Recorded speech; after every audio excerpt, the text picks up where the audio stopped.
Ayal, Allah itu ada di mana? Allah itu ada di mana? Kalau manusia punya rumah, Allah juga punya tempat tinggal.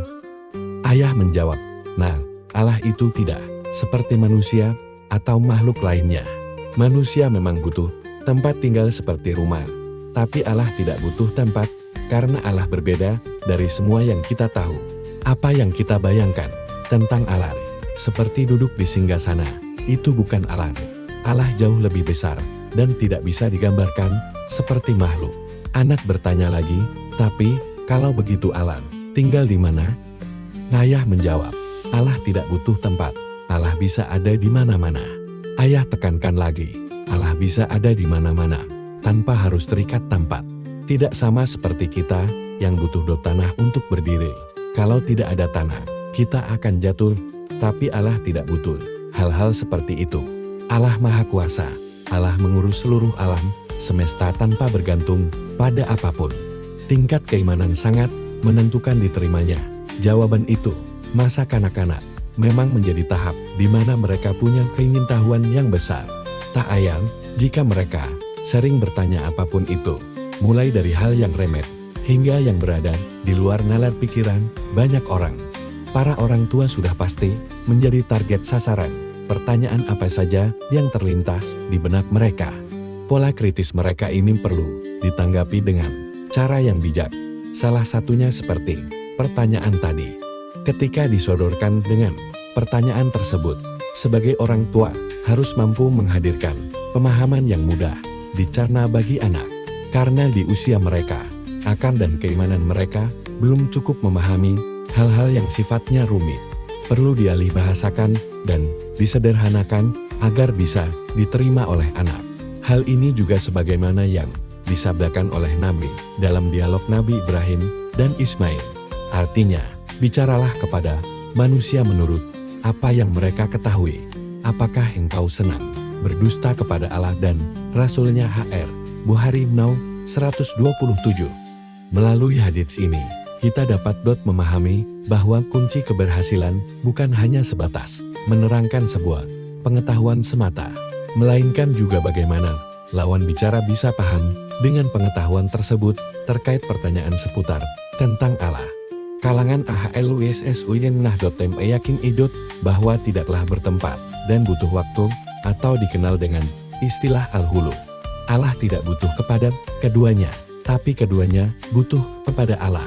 Allah zat yang tak terikat dengan arah dan tempat, sebagaimana yang disebutkan oleh Al-Baijuri dalam Tuhfatul Murid Syarh Jauharatut Tauhid. Artinya, Allah tidak berada di atas arsy, tidak di bawahnya, di kanan dan juga kirinya, dan semisal hal itu. Ataupun Allah itu punya arah, tidak di atas, di bawah, ke kanan, kiri dan semisalnya. Ataupun menempati suatu tempat ketika memaparkan jawaban, seperti di atas, tidak menutup kemungkinan mereka akan sulit menalarnya. Karena selama ini, yang ada di mata kepala mereka adalah segala hal yang berkaitan dengan makhluk. Maka ketika disebutkan bahwa Allah tidak butuh tempat dan waktu, yang terbayang adalah sebuah kejanggalan dalam akal mereka. Selama ini, yang diketahui, jika ada suatu barang pasti, dia menempati sesuatu. Ambil contoh, si A sekarang sedang berada di rumahnya, maka rumah itu adalah tempat baginya. Lalu, kenapa itu bisa tidak berlaku bagi Allah? Berkenaan ini, ada sebuah penggalan hasil sekumpulan pertanyaan anak-anak yang diutarakan kepada Gransyah Asyar Kusya Ahmad Tayyab. Dalam catatan tersebut, beliau menjelaskan dengan gaya bahasa mudah dicerna mereka yang masih taraf anak-anak. Sebagaimana dikutip oleh Dr. Nuha Abbas dalam Al-Atfal Yasalunal Iman. Artinya, keberadaan Allah itu tidak butuh pada tempat, karena yang butuh tempat adalah jism benda tubuh, sementara Allah bukanlah jism. Tidak bisa ditangkap oleh mata. Setiap yang terbesit dalam pikiranmu tentang Allah, maka itu bukanlah Allah. Apa yang dijelaskan oleh Ahmad Tayyib di atas dapat kita ambil sebagai poin penting dalam menjelaskan kepada anak-anak. Kita bisa mengatakan kepada mereka bahwa apapun yang terlintas dalam pikiran kita tentang Allah, itu bukanlah hakikat Allah. Jadi, Jika kita membayangkan Allah sedang duduk di singgasana, seperti halnya para raja, ketahuilah bahwa itu bukanlah Allah. Allah tidak serupa dengan apapun dari makhluknya, seperti yang ditegaskan dalam surah Asy-Syura ayat 11. Artinya, tidak ada sesuatu pun yang serupa dengan Dia.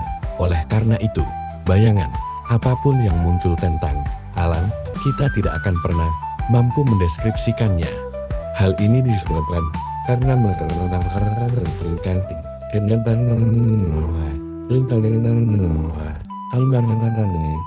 sekalipun kita berusaha keras untuk mengetahuinya, Allah tetap tidak akan sama atau serupa dengan makhluknya.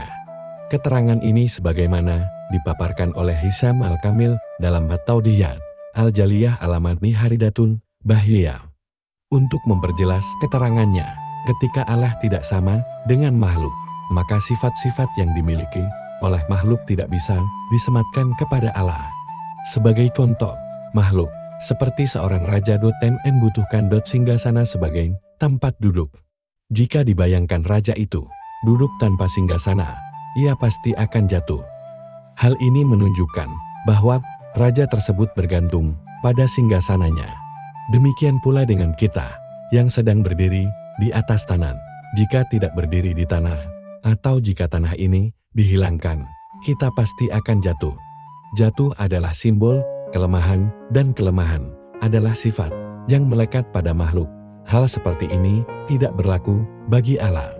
Karena Dia berdiri dengan sendirinya, qiyamuhu binafsihi. Jika Allah membutuhkan tempat atau sesuatu untuk bersandar, maka itu akan menunjukkan kelemahan. Namun, Allah mustahil memiliki sifat lemah, karena jika demikian, bagaimana mungkin Dia bisa mengurus alam semesta ini? Oleh karena itu, pertanyaan tentang di mana atau berapa lama adalah pertanyaan yang hanya ditujukan kepada makhluk, bukan kepada Sang Maha Pencipta. Dengan penjelasan ini, jawaban menjadi lebih mudah dipahami oleh anak yang bertanya tentang posisi atau letak Allah. Melalui kaidah bahwa Allah tidak sama dengan makhluk, kita bisa menyampaikan bahwa setiap bayangan atau lintasan pikiran tentang Allah bukanlah hakikat Allah yang sebenarnya. Akan jauh sulit bila yang mengajukan pertanyaan adalah orang merasa pandai, tetapi dengan keimanan tipis dan ego yang tinggi, dicuplik dari nuansa lain.